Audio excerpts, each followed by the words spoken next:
ప్రతి 10 నిమిషాలకి మాకు కాల్ చేసి ఫాలో అప్ చేసి ఇంతలా చేయడం వల్ల మేము సేఫ్గా ఇక్కడికి రీచ్ అయ్యామండి. నమస్తే అండి, నేను రజాక్. మిమ్మల్ని క్వశ్చన్ అడుగుతాను, దానికి ఫస్ట్ సమాధానం చెప్పండి. ఏమంటే వైసీపీ ప్రభుత్వం ఇప్పుడుండి నేపాల్లో ఒక 150 మంది చిక్కుకొని ఉండుంటే వాళ్ళ పరిస్థితి ఏంటి? నెంబర్ 1 అంటే ఆప్షన్ ఏ జగన్మోహన్ రెడ్డి గారు వాళ్ళని తెప్పించేవాళ్ళు. ఆప్షన్ బి ఎమ్మెల్యేలు రాజకీయం మాట్లాడేవాళ్ళు. ఆప్షన్ సి వైసీపీ పార్టీ ప్రత్యేక ఫ్లైట్లు పెట్టించేసి వాళ్ళని వెనక్కి తెప్పించే ప్రక్రియ మొదలెట్టేవాళ్ళు. సో ఏదో ఒకటి చెప్పండి. ఏమంటే కింద నాకు ఆశ్చర్యం వేసింది, దేశంలో ఇన్ని రాష్ట్రాలు ఉండగా 28 రాష్ట్రాలు ఉండగా ఎక్కడా జరగంది కేవలం ఆంధ్రాలో మాత్రమే జరిగింది. నేపాల్కి వెళ్ళినటువంటి ఆంధ్ర ప్రజలు టూరిస్టులు వెళ్ళారు, అంటే అక్కడ హిందూ దేవాలయాలు చాలా ఎక్కువగా ఉంటాయి. వెళ్ళి వాటిని చూడడానికి గాను ఆ పర్యటించడానికి గాను వెళ్తే దాదాపు 150 మంది 144 మంది చిక్కుకుపోతే వాళ్ళందరినీ కూడా ప్రత్యేక ఫ్లైట్లు పెట్టి నారా లోకేష్ గారు వెనక్కి తెప్పించారు. మీరు అడగొచ్చు, ఏంటి నారా లోకేష్ గారి పేరు ఎందుకు చెప్తున్నారని చెప్పేసి. ఎందుకంటే నారా లోకేష్ గారు మన అనంతపురం సభ జరిగిందన్నమాట. అనంతపురంలో సభ జరిగితే దాదాపు 3 లక్షల మందిని పైన వచ్చారు జనం. హ్యూజ్ సక్సెస్ అయింది. ఆ సభలో పవన్ కళ్యాణ్ గారు స్పీచ్, చంద్రబాబు నాయుడు గారు స్పీచ్ ఇచ్చారు, ఎమ్మెల్యేలు కూడా స్పీచ్లు అయితే ఇచ్చారు. కానీ లెక్క ప్రకారం ఏంటంటే ఆ సభలో నారా లోకేష్ గారు స్పీచ్ చేయాలి. ఎందుకంటే ఈ వచ్చిన సంవత్సర కాలంలోనే మేము ఇస్తున్నటువంటి హామీలన్నీ కూడా ఇచ్చిన దాని ప్రకారం నెరవేర్చామని చెప్పేటటువంటి ఒక సభ. జనం కూడా అసలు భయంకరంగా వచ్చారన్నమాట. వెనక ముందు ఏం ఆలోచన లేదు. ఇంతవరకు మనుషుల్ని తోలాల్సి వచ్చేది. బీరు బిర్యానీ ఇచ్చి బాబు మా సభకు రండి అయ్యా అని చెప్పేసి వాళ్ళకి ఒక మోహాన 500 వాడితే కనుక కొంతమంది వచ్చేవాళ్ళు. ఆ బ్యాచ్ ఉండేది. పట్టుప్పుడు అలాంటిది ఏం లేదు.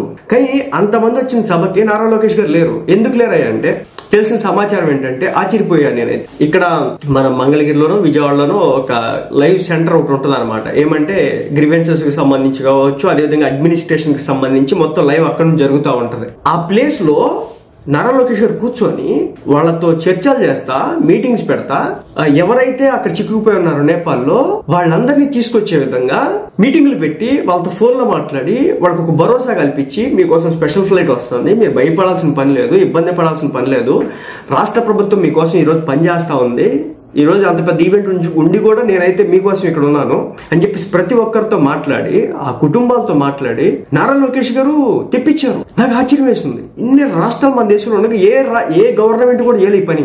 ఒక ప్రత్యేకమైన మొబైల్ నెంబర్ పెట్టి, ఒక ఫోన్ నెంబర్ పెట్టి, టోల్ ఫ్రీ నెంబర్ పెట్టి, మీకు ఏదైనా ఇబ్బంది ఉంటే ఇక్కడ కాల్ చేయండి, మేము చూసుకుంటాం.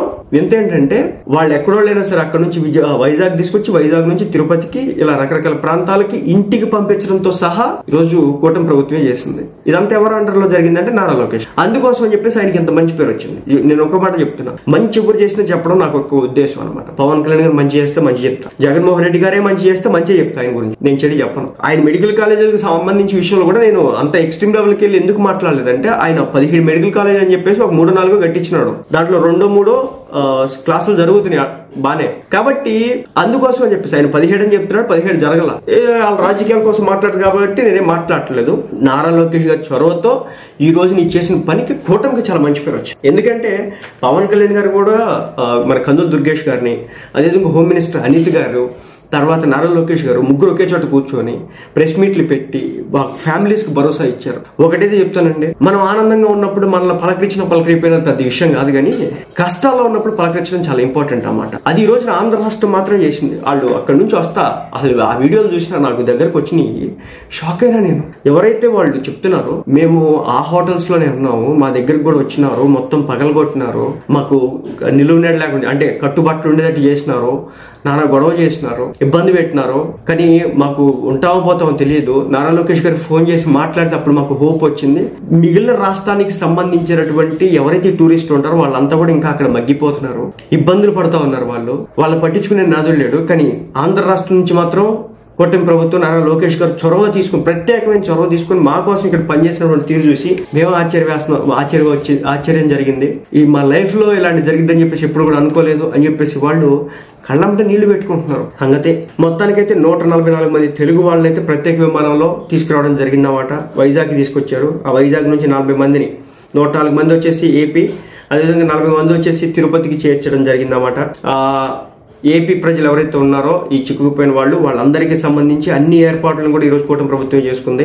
విశాఖ తిరుపతి విమానాశ్రయంలో తెలుగు వారికి స్వాగతం పలికినారు ఎమ్మెల్యేలు, లోకల్ ఎమ్మెల్యేలు ఎవరైతే ఉన్నారో. మన తిరుపతిలో అయితే కనుక ఏకంగా ఆ దేవుడు ప్రసాదాలు ఇచ్చినారన్నమాట. ప్రసాదాలు ఇచ్చి ఎమ్మెల్యేలు ప్రసాదాలు ఇచ్చి వాళ్ళకి వెల్కమ్ చెప్పినారు. మీరు భయపడాల్సిన పని లేదు, ఈ రోజు మీకు మీ ఫ్యామిలీకి ప్రభుత్వం అండగా ఉంటది, మిమ్మల్ని వదిలిపెట్టే ప్రసక్తే లేదు అని చెప్పేసి వాళ్ళు క్లియర్ గా చెప్పినారు. నాకు ఆశ్చర్యం వేస్తుంది, ఇదేమరా నాయన అంటే జగన్మోహన్ రెడ్డి గారి గవర్నమెంట్ చూసిన తర్వాత ఇప్పుడున్నటువంటి రాజకీయ నాయకులకి అలా చేయకూడదు, ఎలా గవర్నమెంట్ ని నడపకూడదు, ఎలా ప్రజల్ని ఇబ్బంది పెట్టకూడదు, ఎలా ప్రజల్లో ఒక నెగిటివిటీని తెచ్చుకోకూడదు అనేది ఒక క్లారిటీ అయితే ఈ రోజు రాజకీయ నాయకులకి అయితే వచ్చింది అనిపించింది నాకైతే. ఎందుకంటే వైజాగ్ లో విష్ణు కుమార్ రాజు గారు కావచ్చు, బీజేపీ పార్టీ నుంచి కావచ్చు, అదేవిధంగా టీడీపీ పార్టీ నుంచి కావచ్చు, జనసేన పార్టీ నుంచి కావచ్చు, అందరూ ఒక్కసారి వెళ్ళి వాళ్ళకి వెల్కమ్ చెప్పి వాళ్ళు వెనక్కి తీసుకురావడం. చివరాఖరికి ఎయిర్ హోస్టెస్ కూడా ఆ విమానంలో ఏదైతే ఇండిగో విమానాలు తీసుకొచ్చినారో ఆ ఎయిర్ హోస్టెస్ కూడా నారా లోకేష్ గారికి కూటమి ప్రభుత్వానికి థ్యాంక్స్ చెప్పారు. వాళ్ళకేమో అవసరం చెప్పాల్సినంత అంటే ఒక ప్రత్యేక చొరవ తీసుకొని మా వాళ్ళు ప్రాణాల్లో అక్కడ ఇబ్బందులు అరిచేతులు పట్టుకుని బతుకుతున్నారు వాళ్ళు. అంటే ఒక విషయం అండి, ఒక క్రిటికల్ సిచ్యువేషన్ ఎప్పుడైతే వస్తుందో అప్పుడు అండగా నిలబడితే చాలు. అది నిజమైన గవర్నెన్స్ అంటే, అది నిజమైన ప్రభుత్వ పనితీరు అంటే. ఈ రోజు నారా లోకేష్ గారు చేసి చూపించినారు. ప్రభుత్వ యంత్రాంగాన్ని పరుగులు పెట్టిస్తున్నారు.